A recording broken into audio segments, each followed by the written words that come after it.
Welcome to GGL news. BV స్మారక రాష్ట్ర స్థాయి క్రికెట్ టోర్నమెంట్ను ప్రారంభించిన ఎమ్మిగనూరు ఎమ్మెల్యే బీవీ జయనాగేశ్వరరెడ్డి కర్నూలు జిల్లా ఎమ్మిగనూరు పట్టణంలోని వివర్స్ కాలనీ క్రీడా మైదానంలో శ్రీ నీలకంఠేశ్వర స్వామి జాతర సందర్భంగా ప్రతి ఏడాదిలాగే ఈ ఏడాది కూడా మాజీ మంత్రి దివంగత మహానేత బీవీ మోహన్ రెడ్డి స్మారక రాష్ట్ర స్థాయి క్రికెట్ టోర్నమెంట్ను Emmiganur MLA doctor BV Jayanageswarareddy శుక్రవారం ప్రారంభించారు. అనంతరం ఎమ్మెల్యే డాక్టర్ బీవీ జయనాగేశ్వరరెడ్డి క్రీడా మైదానంలో బ్యాటింగ్ చేస్తూ క్రీడాకారులను ఉత్తేజపరిచారు. కార్యక్రమాన్ని ఉద్దేశించి బీవీ జయనాగేశ్వరరెడ్డి మాట్లాడుతూ యువతలో క్రీడా స్ఫూర్తి నింపేందుకు ఇలాంటి కార్యక్రమాలు చేపడుతున్నట్టు ఆయన తెలిపారు. ఈ కార్యక్రమంలో తెలుగుదేశం పార్టీ నాయకులు, కార్యకర్తలు, క్రీడాకారులు పాల్గొన్నారు.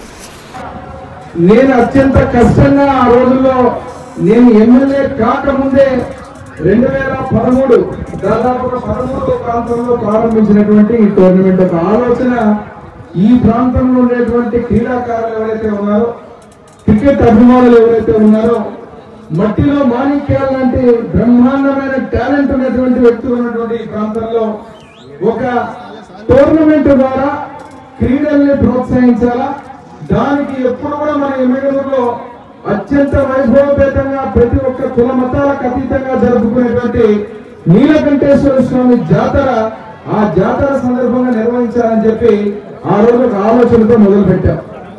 ఈ రోజుకి దాదాపుగా 9 సంవత్సరాలు, అంటే 9వ టోర్నమెంట్ ఇది. ఈ 9వ టోర్నమెంట్ కి ఒక్కసారి మీరు చూస్తే మొన్ననే విశ్వశాంతి యాగం జరిగినటువంటి భూమి, అదే రకంగా యేసు ప్రభు ఎవరైతే ఉన్నారో వారి ప్రవచనాలతో ఆ రోజు ఉన్నటువంటి కార్యక్రమాన్ని ఇక్కడ కూడా ఇదే భూమిలో జరపడం జరిగింది. ఇది ఎమ్మెగనూరుకి ఈ గ్రౌండ్ అంటే ఒక సెంటిమెంట్. అటువంటి దాంట్లో ఈ రోజు మళ్ళీ టోర్నమెంట్ ని 9 సంవత్సరాలు 9వ టోర్నమెంట్ జరిపేటువంటి సందర్భంగా 120 టీంలు ఈ రోజు క్రికెట్ టీంలు అంతర్రాష్ట్రం ఎక్కడెక్కడ వివిధ రాష్ట్రాల నుంచి కూడా మన ఎమ్మెగనూరుకి వచ్చారంటే ఇది సామాన్యమైన విషయం కాదు. ఇప్పుడే నాకు ఆర్గనైజర్లు చెప్తున్న ఇంకొక సంగతి ఏమిటంటే ఇంకా 50 టీములు ఉన్నాయి కానీ టైం లేదు. 50 టీములు ఇంకా ఉంటే సరే కుదరదని చెప్పి ఆ 50 టీములు కూడా రిజెక్ట్ చేశారు. ఇప్పుడు కాదు, ఈ సంవత్సరం కుదరదని. ఈ 120 టీములతోటే మనం షెడ్యూల్ వేసిన తర్వాత మళ్ళీ నెల రోజులు జరగాల్సిన ఈ టోర్నమెంట్ ఆ నెల రోజులకే సరిపోతా ఉంది. మరియు ఈరోజు అంతర్రాష్ట్రీయ స్థాయిలో వివిధ రాష్ట్రాల నుంచి మన ఎమ్మెగనూరుకు వచ్చి ఎమ్మెగనూరులో ఈ రోజు క్రికెట్ ఆడేటువంటి ప్రతి ఒక్క క్రీడాకారులు కానీ, ఈ క్రీడను క్రికెట్ ని వీక్షించేటువంటి మన ఎమ్మెగనూరు ప్రజలు కానీ, ఈ టోర్నమెంట్లే కాదు క్రీడలకు సంబంధించిన ఏ కార్యక్రమం కూడా జాతర సందర్భంగా ప్రతి ఒక్క కార్యక్రమాన్ని ఏర్పాటు చేసుకుని ముందుకు పోయి అత్యంత వైభవపేతంగా జరుపుతున్నాం. ఎందుకంటే ఒక ఆనవాయితీ ఉంది. ఎమ్మెగనూరు నియోజకవర్గంలో అధికారంలో ఉన్నటువంటి ఏ వ్యక్తి అయినా జాతరకు సంబంధించినటువంటి కార్యక్రమాలని బ్రహ్మాండంగా నిర్వహించాల్సినటువంటి బాధ్యత ఉంటుంది ఎమ్మెగనూరులో.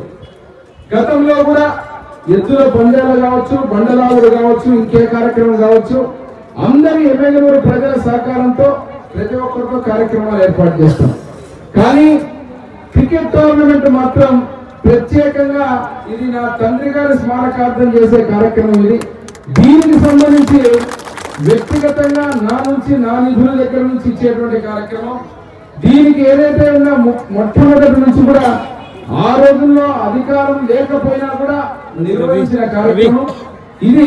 దీనికి సంబంధించి నేను క్రీడాభిమానులకు, నా క్రీడాభిమానులందరికీ కూడా ఈ ప్రాంతంలో ఉన్నటువంటి వాళ్ళందరినీ కూడా ఎంకరేజ్ చేయాల్సిన అవసరం ఉంది. ఈ టోర్నమెంట్ ద్వారా మంచి మంచి క్రికెటర్స్, మంచి గేమ్స్, అదే రకంగా మా ఆర్గనైజర్స్ కూడా విజ్ఞప్తి చేస్తున్నా, డెసిషన్ మేకింగ్ కానీ, అంపైరింగ్ లో కానీ పార్షాలిటీల కథ కాకుండా బ్రహ్మాండంగా నిక్కచ్చిగా టోర్నమెంట్ అంటే టోర్నమెంట్ స్టాండర్డ్స్ కీర్తి చేస్తున్న తండ్రి బీవీ మోహన్ రెడ్డి స్మారకార్థం పెట్టినటువంటి టోర్నమెంట్ విశ్వవిఖ్యాత సార్ మన నందమూరి తారక రామారావు గారికి అనుచరుడుగా మా ఇంటి దైవమైనటువంటి నందమూరి తారక రామారావు గారి యొక్క ప్రియ శిష్యుడిగా రాజకీయంలో వచ్చి ఎమ్మెగనూరు ప్రజల ప్రేమను చురగొన్న వ్యక్తిగా, తిరుగులేని నాయకుడుగా ఉన్న నా తండ్రి గారిని స్మరించుకుంటూ పెట్టినటువంటి యొక్క క్రికెట్ టోర్నమెంట్. ఈ టోర్నమెంట్